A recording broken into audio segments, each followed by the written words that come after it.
She helped a wounded stranger. The next day, his tribe appeared at her door.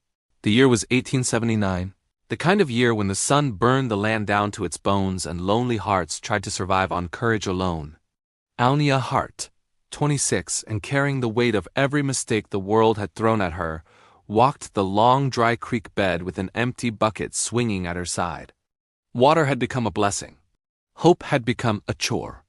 The heat shimmered over the land, making the horizon look like it was melting. Alnia pushed sweat-soaked hair from her forehead and squinted ahead. That was when she saw something lying in the dust. At first she thought it was a coyote carcass, sun-swollen and long abandoned. But then she saw it. The rise, the fall, a human chest trembling. Her breath caught. A native man lay collapsed near a patch of brittle sage. His long black braid, half undone from struggle, rested against a tan frontier shirt dulled by dust and sun. Leather trousers clung to his legs, marked by the miles he'd traveled and the harsh land he'd survived. Even now in ruin, a quiet strength still lived in his frame. Blood soaked the dirt around him, dark and drying. An arrow shaft was snapped off in his thigh. His skin glistened with fever. His breathing was shallow, desperate, broken. Alnia dropped her bucket. Her father's warning echoed from years long buried. You find one alone, girl. The others are nearby. They always are, but Alnia's feet didn't move. Something held her there, fear, maybe. Compassion, definitely. And something deeper she didn't yet understand. She knelt beside him, fingertips trembling as she touched his throat. A pulse, weak but alive. The man groaned, a sound raw and struggling. His eyelids fluttered. When she tried to drip water onto his cracked lips, he swallowed with the desperation of someone who had stared death in the face and refused to bow. He whispered a word barely a breath, not English, not Spanish. Something older, something sacred, and then hoofbeats. Alnia's heart slammed into her ribs. She shot to her feet as 7 riders thundered into her yard, dust rising like a storm behind them. Settlers, ranchers, men who believed the land was theirs alone. At the front rode Tucker, a man whose anger was always louder than his sense. He eyed the wounded man at her feet and sneered.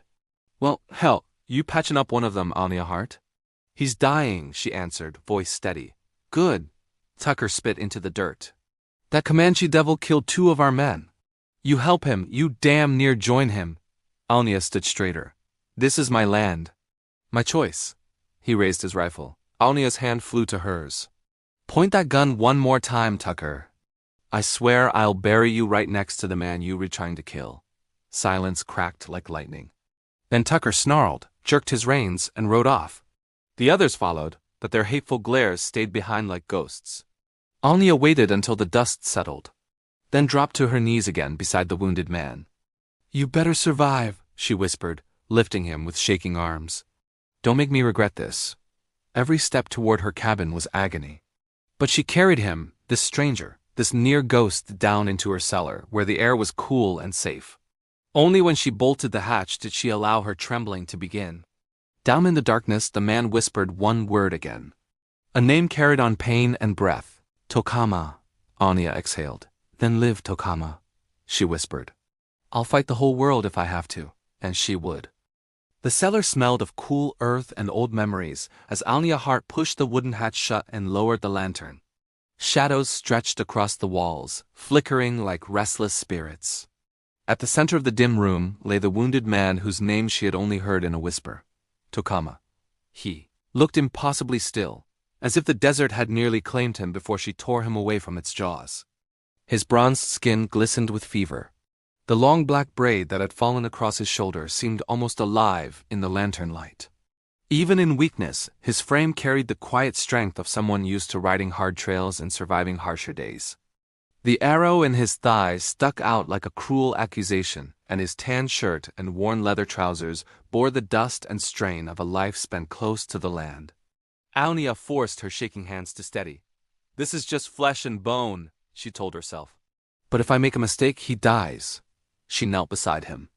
Up close, he seemed both fierce and fragile, a warrior carved from stone but struck by fate. His jaw was sharp, proud, his cheekbones high. Even unconscious, he carried the presence of someone who had fought for every breath he had ever taken. Slowly she cut away the blood-stiffened fabric of his leggings. When the arrow wound came into full view, her stomach twisted. It was deep, angry, infected around the edges. "This is going to hurt," she whispered, though she doubted he heard. She uncorked the whiskey bottle and poured it across the wound. Tokama jerked violently, a raw groan breaking from his chest, half pain, half warning. His hand shot out instinctively, gripping her wrist with surprising strength. Alnia froze. Their eyes locked, dark, wild, fevered, but alive. Her breath caught in her throat. "Let go," she said softly. "I'm helping you." His grip loosened slowly, as if he wasn't entirely convinced but lacked the strength to fight her. She resumed cleaning the wound, packing herbs into the torn flesh, remedies passed down from her husband's grandmother. Remedies that had saved men before. But as she wrapped the bandage around Tokama's leg, she wondered if saving this man might cost her more than she could imagine. When she finished, she sat back against the cellar wall, exhausted. Tokama blinked slowly, his voice a cracked whisper. "Why?" "Help me?" Anya swallowed. How could she explain? Because she'd seen the way he fought to breathe. Because the desert tried to kill him, and she refused to let the world decide who lived and who didn't. Because something in his eyes when they opened felt like a story she wasn't ready to lose. "You were dying," she finally said. That was reason enough. Tokama really studied her, as if trying to understand. A language he had never heard before. "Alnia," he murmured, tasting her name like a secret. She felt heat rise in her cheeks. "You need rest," she whispered, turning away. But his gaze lingered on her, steady despite the fever. When she climbed the cellar steps, she kept the hatch cracked just enough to listen, just enough to guard him. Hours later, as the moon climbed high, she heard Tokama whisper one word into the dark. Not her name, not a plea. Something like a memory. Something tender. "Tawa." Almia didn't know its meaning, but it made her heart ache in a way she thought she'd forgotten. The morning sun crept across the wooden floorboards of Almia Hart's cabin, warming the quiet space that felt far too still for a Saturday. She hadn't slept a full hour. Every time she closed her eyes, she heard Tokama's strained breathing drifting up from the cellar, tugging her awake like a whisper tied to her ribs. Alnia rubbed her temples, poured herself a cup of bitter coffee, and stood by the window. Outside, the horizon glowed orange, peaceful, but she knew peace was a lie. Tucker and his riders would be back. Men like him never left anything unfinished. Her eyes drifted back to the cellar hatch. Tokama, a stranger. A warrior. A man half dead in her arms the day before. Clad in the tan shirt and leather trousers of someone used to life on the land, with a long black braid falling across his shoulder, he carried the quiet strength of a survivor even in sleep. And someone she should have feared but didn't. She took a steady breath, grabbed fresh water, and lifted the hatch.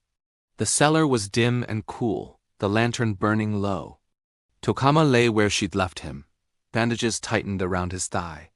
His breathing sounded a little steadier, still rough, but not fading like before. She stepped closer. His eyelids fluttered. Slowly, painfully, his gaze lifted to hers. A wave of relief washed over her so powerfully she had to swallow before speaking. "You're awake," she whispered, trying not to smile too much. Tokama's voice was sand and storm. "You stayed." Alnia knelt beside him. "You were burning with fever. I had to fight you all night just to keep you alive." A faint, almost invisible smile touched his lips. "Strong," he paused. "For someone so small," she huffed a soft laugh. "I'll take that as a compliment." He shifted, pain ripping across his face. Alnia instantly reached forward, steadying his shoulder. "Don't move," she ordered softly. "You'll tear the wound open." For a moment they stayed like that, her hand on him, his breathing shallow but trusting. Trust was dangerous out here. Yet somehow it came naturally between them, like the earth itself approved. Tokama looked at her hand still resting on his shoulder. Then he looked at her. "Alnia," he said slowly, as if committing the name to memory.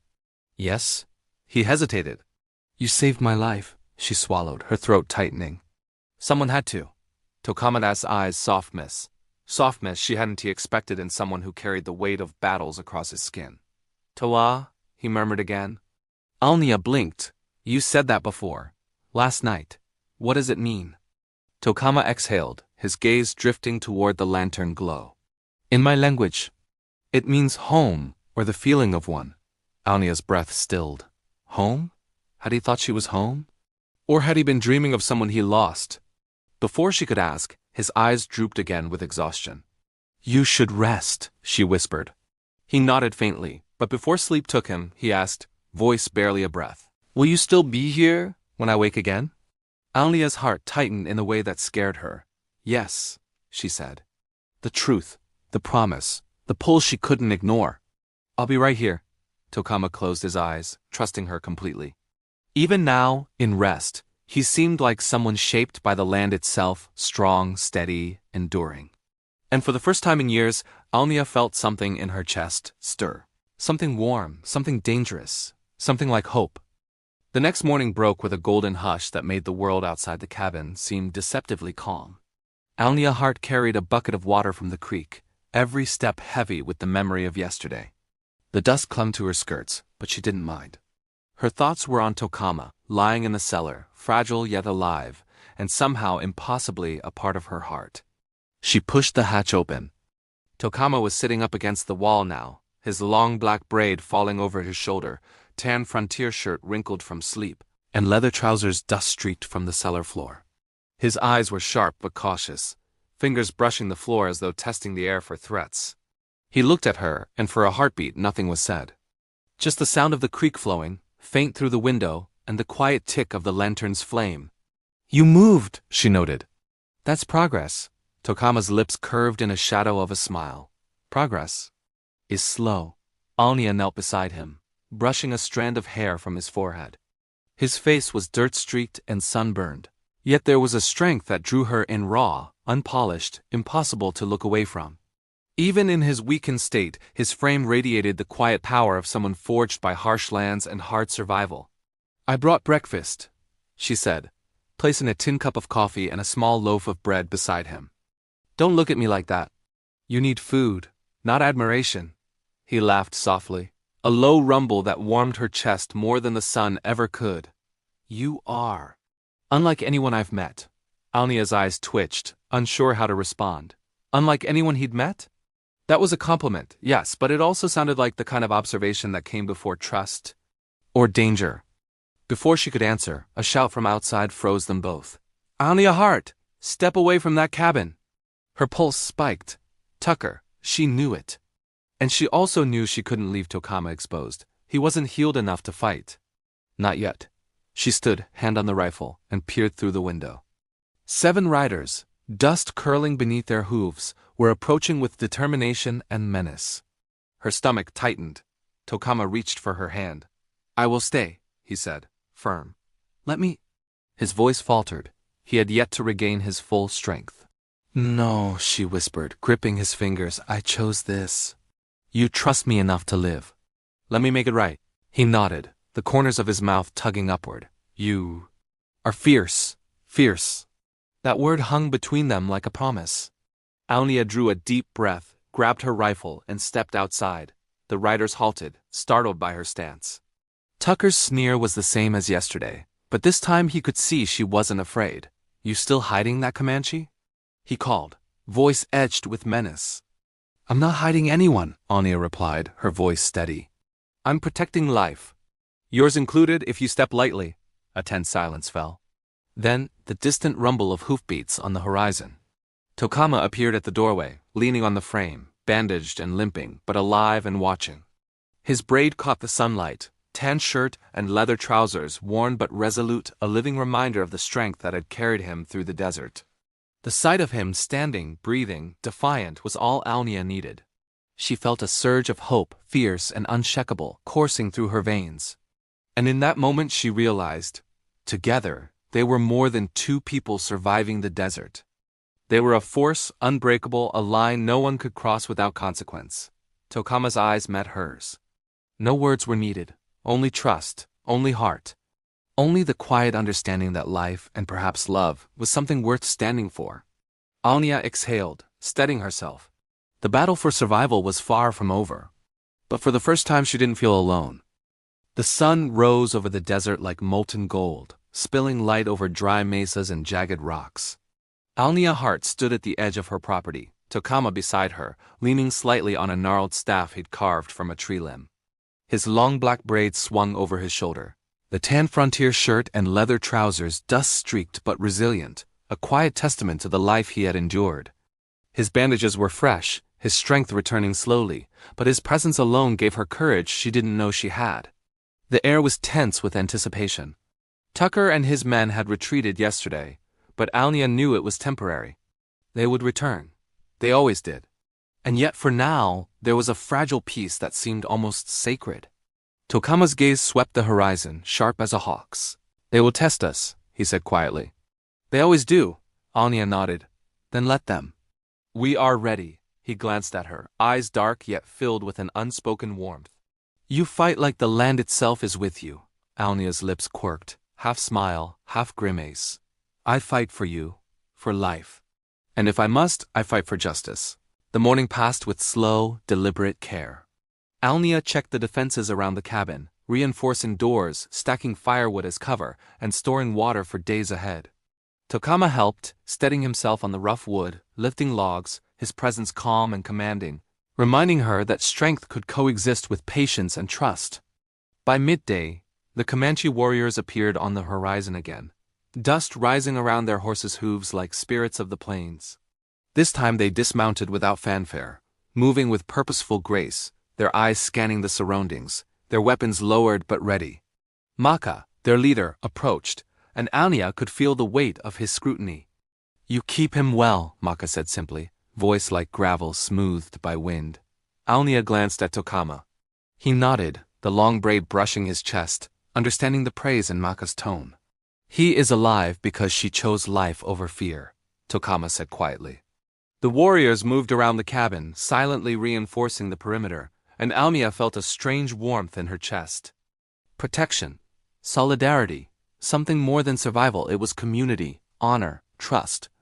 Then came the sound she had been dreading, hooves in the distance, faster this time. Tucker and his men returned, anger and vengeance etched on every face. They rode hard, rifles in hand, but Alnia's heart did not falter. Tokama straightened beside her, every muscle taut with resolve, braids shifting across his shoulder, his tan shirt and leather trousers catching the sun, a figure forged by the desert itself. "Stand behind me," she whispered. "No," Tokama said. "Beside me." The words carried a weight that made her chest ache, solid, fearless, belonging. Together they stepped forward. Their eyes met, and for a fleeting heartbeat, the world fell away. Dust, danger, and anger faded, leaving only the unshakable bond between them. Tucker's voice carried across the dry air.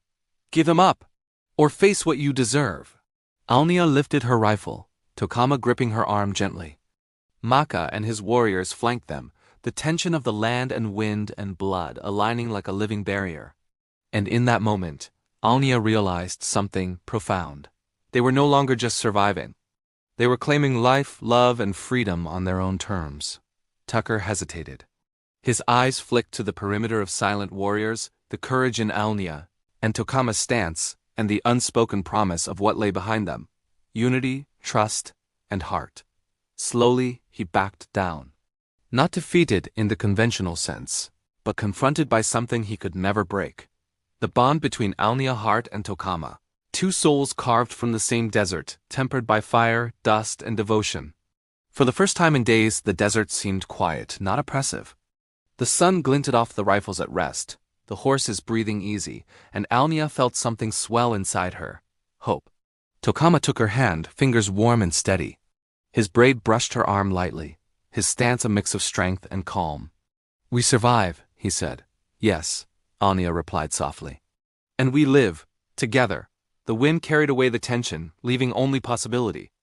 And in that moment, she understood. Life was not about waiting for peace. It was about choosing it, every single day, with every single heartbeat. The days following the confrontation with Tucker were filled with an unusual serenity. The desert, which had once felt like a prison of wind and dust, now seemed like a canvas blank, waiting for the colors of their lives. Alnia Heart and Tokama worked side by side, not merely surviving, but building. Each nail hammered, each wall raised, each small garden planted was a declaration that life could be gentle and loving, even here. Tokama, his long black braid catching the sun, His tan frontier shirt rolled at the sleeves, leather trousers dust-streaked but sturdy, had returned to his old skills, crafting tools and furniture from the wood surrounding the homestead. His hands, once scarred from countless battles and harsh labor, moved with patient precision. Alnia watched him, marveling not just at his skill, but at the care he poured into every piece. In his quiet dedication, she found a mirror for her own heart, strong, resilient, and tender in equal measure. "Why do you care so much for every detail?" Alnia asked one evening as they sat on the porch, the sun dipping below jagged hills and painting the sky in amber and rose. Tokama smiled softly, braids shifting over his shoulder. "Because life is made of details. The small things like this porch, the table, the garden, these are the things we'll touch, the things that will touch others too. And they will last long after the storms." Alnia leaned her head against his shoulder. For the first time, she felt the weight of her past struggles lift. Here, in the simplicity of daily labor and shared silence, she discovered a love that was steady, not explosive, comforting, not fleeting. As the weeks passed, the homestead grew. They planted rows of vegetables, constructed a small barn for the few animals they had, and created spaces where laughter and song could flourish. Tokama introduced her to the subtle joys of the desert nights, the way the stars shimmered brighter away from the lights of the towns, how the wind could carry whispers from canyon to canyon. Alnia listened, absorbing each lesson, each moment of wonder, and feeling her heart expand in ways she hadn't thought possible. One evening, after a long day of work, Tokama pulled a small bundle from inside his coat, a tiny, hand-carved horse, polished smooth and delicate. "For you," he said, pressing it into her hands. "To remind you that we build not just for survival, but for joy. For hope." Tears welled in Alnia's eyes. "You always know what to give," she whispered, tracing the careful curves with her fingers. "It's perfect." And in that perfect, quiet moment, Alnia realized that this was only the beginning. Their bond was no longer forged solely in adversity. It was nurtured in tenderness, laughter, shared meals under the twilight, and whispered dreams for a future neither of them had dared imagine before. As the nights grew colder, they huddled together by the fireplace, talking about the family they hoped to have, the children who would run across the plains with laughter like the wind. Alnia felt a flutter in her chest, a seed of something miraculous and life-affirming. She did not speak it yet, but she felt it, a silent promise of love blossoming into creation. For the first time in her life, Alnia Hart allowed herself to believe not only in survival, not only in love, but in home. And with Tokama by her side, braid falling over his shoulder, shirt and trousers dust-streaked, but strong, the desert no longer felt vast and empty. It felt alive with possibility.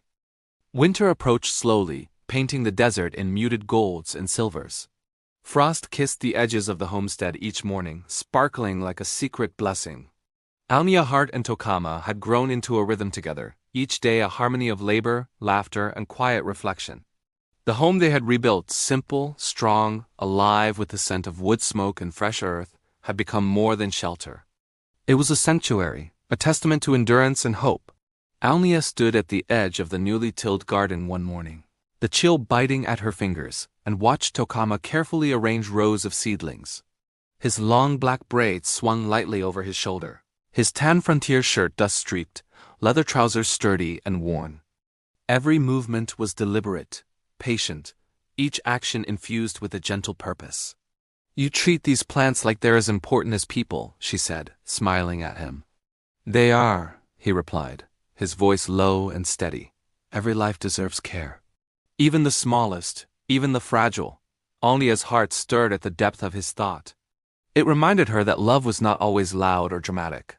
Sometimes it was quiet, persistent, and steadfast, the way Tokama was to her, the way she now felt for him. She knelt beside a patch of young greens, feeling the soil between her fingers, and realized that the desert, once harsh and unforgiving, had begun to nurture something new inside her. Something soft, but unshakable. The days became a blur of simple pleasures. Cooking together over the fire, sharing stories of the past, teaching each other old skills, and learning new ones. Alnia had discovered that laughter could echo even in the wind-swept plains. And Tokama had discovered that sharing life with someone he trusted was its own kind of victory. One evening, as the sun dipped behind the distant mesas, Tokama led Alnia to the edge of a small canyon they had discovered together. His braid caught the last rays of light, glinting like black silk in the amber sky. "Look," he said, resting a steady hand on her shoulder. "This is ours now. Every sunset, every dawn, it belongs to us." Alnia leaned against him, feeling the strength in his arm, calm and unwavering. "And you think we could have more?" she asked, a whisper trembling in her chest. Tokama tilted his head, eyes soft and warm. "We could," he said. "If that is what you want. I would see it, and I would protect it every step of the way." A warmth spread through Alnia, and she realized that the family she had never thought possible was forming. Not in some distant dream, but here, in the dust and warmth of their shared life. They spoke quietly of the children they might have, imagining small hands tending the garden, laughter echoing across the plains, and nights under endless starlit skies. Later, as the first snowflakes of winter drifted down, Alnia lay in the cabin with Tokama beside her. His hand found hers, fingers entwining, and in the glow of the firelight she felt the weight of the past lift fully for the first time. His braid fell across his shoulder, his shirt and trousers dust-streaked but strong, a reminder of the man who had endured so much to be here, with her. She whispered softly, "I think we're ready." Tokama's gaze held hers, unwavering. "We've always been ready," he said, and in his certainty Alnia knew it was true. Together, they had endured storms, faced fear, and chosen hope. And now, with hearts open and dreams unfurling, they were ready to bring new life into the world. Outside, the wind carried the faint scent of snow and promise. Inside, love and laughter filled the small cabin, marking the beginning of a chapter that would shape not just their lives, but the generations to come. Spring arrived slowly, brushing the desert with hints of green and the sweet perfume of blooming sagebrush. Alnia's heart felt it differently this year. There was a new stirring within her, a quiet heartbeat of possibility that made every morning feel luminous. She had known it for weeks, but now, sitting beside Tokama in the soft dawn light, she reached out to place a hand over her belly. "Tokama," she whispered, her voice trembling, though it carried awe rather than fear. I think there's someone growing here." Tokama's eyes widened, and for a heartbeat he simply stared at her. His long black braid caught the early sunlight, glinting like polished onyx, and the tan frontier shirt and leather trousers he wore spoke of strength tempered by endurance. Then a slow, radiant smile spread across his face, the kind of smile that seemed to hold the sky itself. He knelt beside her, letting his hands gently rest over hers.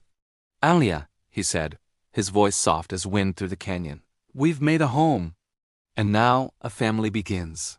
Tears sprang to her eyes. They were not tears of sadness or pain, but of joy so profound it made her chest ache. For so long the desert had demanded survival, had tested every ounce of courage she had. But now, here, in the quiet between sunrise and the hum of the earth awakening, she felt something she had only dared dream: hope, full and alive. The weeks passed with tender routines. Tokama watched over her with unwavering care, ensuring she rested when the morning chores were done, laughing softly at her clumsy attempts to work in the garden now that her strength was tempered by new life. He carved small wooden toys for the child, smooth as river stones, while she hummed lullabies to the soil, the seedlings, and the tiny heartbeat that mirrored her own. Even in the simplest tasks, his quiet patience and the steady presence of his strong frame, braids swinging with each careful movement, reminded her of the depth of his strength and care. Evenings became sacred. They would sit beneath the stars, hands entwined, sharing stories of their pasts and dreams of the future. Alnia traced the lines of Tokama's face as he spoke, marveling at how survival and tenderness could coexist in one person. He would smile down at her, and she felt the weight of years and battles dissolve into quiet assurance. She was not alone, not ever again. One night, the desert air still and cool, Alnia rested against Tokama as he held her close.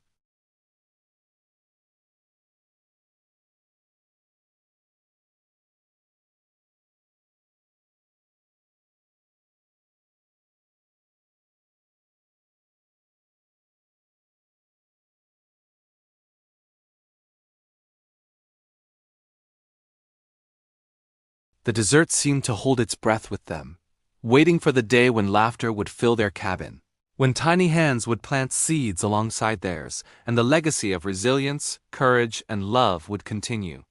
Alnia pressed her forehead against Tokama's chest, feeling his steady heartbeat beneath her lips.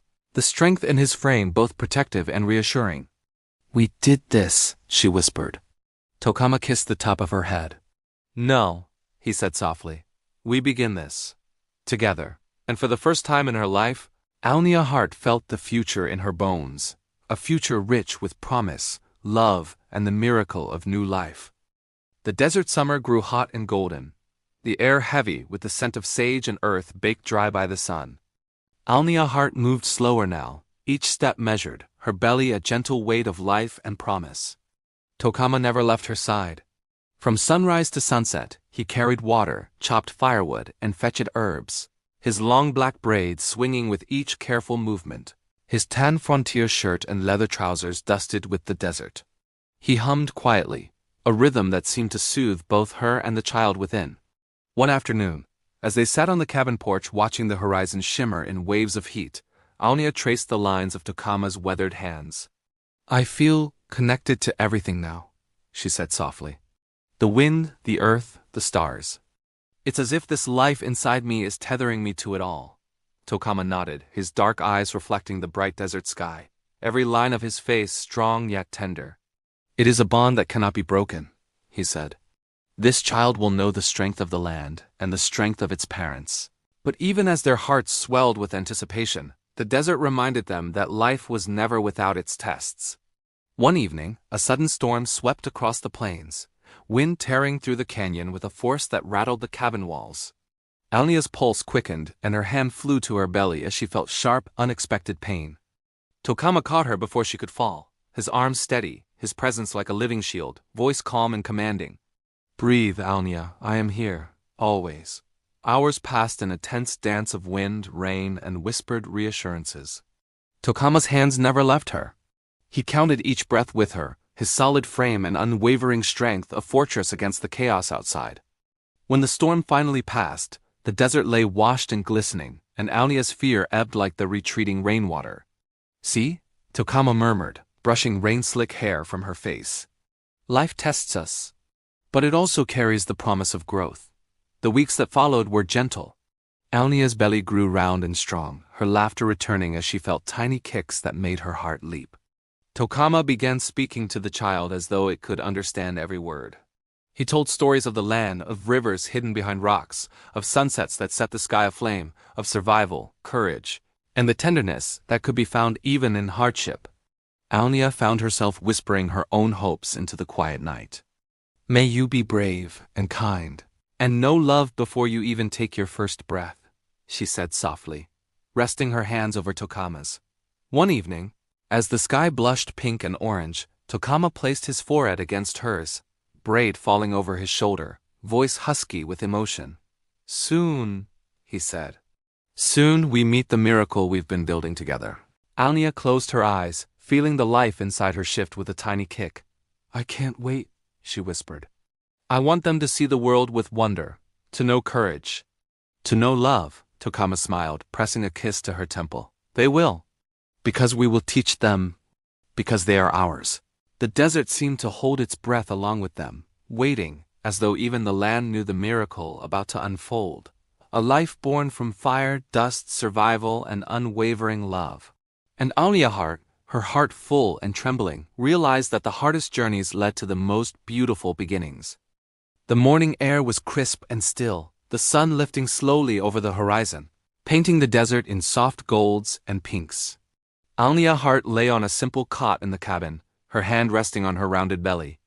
The hours had passed in quiet anticipation, the rhythm of life itself pulsing in gentle, insistent waves. Tokama sat beside her, hand over hers, his presence steady as the desert itself, long black braid brushing his shoulder. Tan frontier shirt dusted with the earth, leather trousers worn but strong. "You're doing beautifully," he whispered, voice low and reverent. "Our child can feel our courage, our love." Alnia's breath came in measured pulls, a mixture of exhaustion and awe. "I never thought life could be this full," she said, eyes glistening. "Even with all the dust and blood, all the storms. This moment makes it worth everything." The first pangs of true labor came like the desert wind, sudden, sharp, unstoppable. Tokama guided her through each one with patience, murmuring words in his native tongue, the vibrations calming and grounding her. He fetched water, cleaned the small cot, and never let his eyes leave her face. Every time she cried out, he pressed his forehead to hers, anchoring her to the present. Hours passed, long and relentless. The sun climbed high, then dipped low, painting the cabin with shifting shadows. And then, with a final miraculous cry, life entered the world. Alnia, trembling, lifted her gaze to see a small, perfect bundle resting in Tokama's hands. "It's a girl," he breathed, awe and love radiating from every feature. He gently laid the tiny child in Alnia's arms, their eyes meeting over the little one's face. "She is ours," he said simply. "Our strength, our hope."